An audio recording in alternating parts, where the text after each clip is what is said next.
I do kind of want to go down the organ donation line. I've heard a lot of really dark things about this lately. Um, and people basically being killed, even in America, before they're even like basically terminated for organs. And now you start, well, the reason so there's a pretty strong incentive structure here.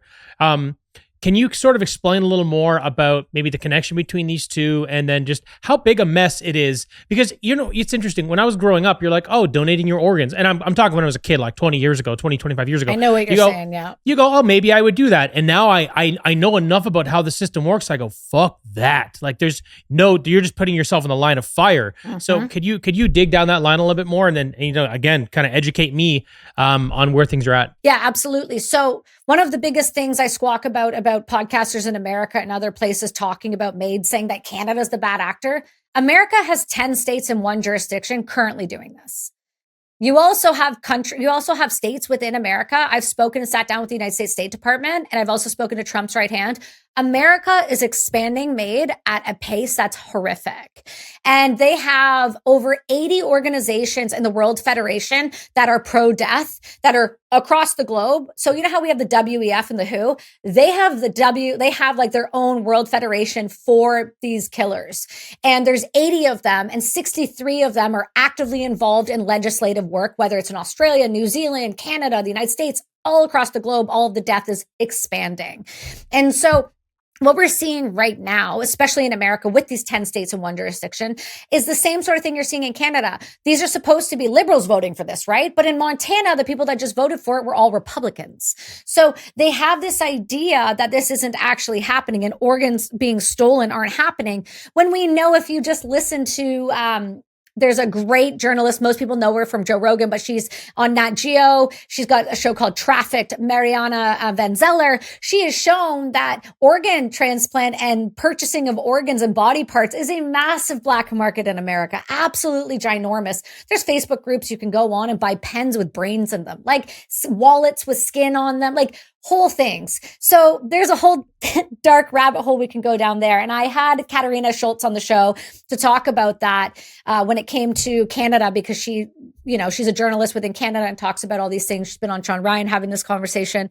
And organs are a huge thing in Canada. It's no longer a requirement for you to sign up to be an organ donor in Canada. It is now presumed. So it's the opposite from when we were younger. I'm 36, so I remember organ donating. You sign up to be an organ donor. If you get in a car accident, they need to be able to know right away. They need to take your heart, your lungs, your eyes, your skin, like whatever you want to donate. But now it's the opposite, where you actually, if you don't want to be, you have to go and intentionally remove yourself, or you're an automatic donor. And it's the same thing in Nova Scotia. They did that as well recently. So we are seeing this massive uptick of purchasing or, incentivizing around organs. We're seeing death by organ donation, where somebody is presumed brain dead.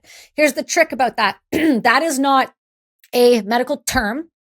Presumed brain dead. We have seen people wake up from things where there's no reason they should ever wake up. I personally have a client whose brain, after an explosion, doesn't talk, yet he functions just fine. He's being studied at Washington State. It's wild. So to say that the brain can't heal itself and that we can't give it the proper tools to heal itself is crazy. So they're very quick to pull plugs and take organs because there's such a desperate need. Instead, what China does, which Canada's model is now starting to frame, is they have the organs with the Uyghurs, where they hold them in like concentration camp, labor camps, whatever you want, and they take the organs. That's why you can schedule a transplant in China and not wait on a list. And so recently we just saw in the media, the really corrupt ones, where they actually took a Canadian heart and sent it to an American donor. So it feels like Canada is just becoming more of a breeding ground of like cattle, where we can be used for our body parts and for our money and for our resources. And then we're just, what's kind of left is left. And so organs are becoming like one of the biggest things. They are not Canada is not silent in the way that the organs work, and CanMap is not neutral in any way, shape, or form. You have to remember, this group is the group that is teaching every doctor and all of the people in the systems how to do this, how to skate the legal systems, how to get the doctors approved. And like I said, Canada's a self-reporting system. So say one of you guys mated someone, right? Say you're a doctor who mated someone, because you guys definitely look like the type. And then you go, you know what? Shit, I don't think that person actually qualified, but I did it anyway. I need to cover my tracks. Well, that's okay. It's a self-reporting system. So you write down whatever you want on your death certificate, because like my friend Alicia Duncan's mom, she was a psych nurse. She didn't qualify to die. She had a head injury, guys. She tried to kill herself 2 days later. They mated her anyway.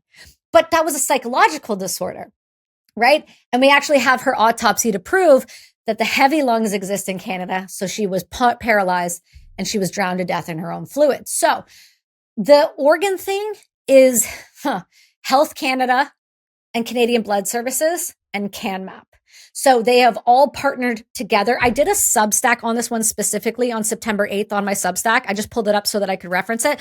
And I literally did a funnel where it goes funding from the government, CanMap, sponsorships, which are Canadian Blood Services. And then this is how they shape the culture, the Canadian Made Journal. And they all speak about the pathways to get organs that all funnel down to the Canadian systems where they target veterans, disabled, mentally ill, and the economically vulnerable. And it all starts from the government to Health Canada, period. There is no other line. This is where it comes from. So I think right now what we're seeing is this erosion of trust, obviously. And organs are very, very, very expensive. And we know that we're not going to be doing cloning and that type of thing yet, only with meat that we consume though.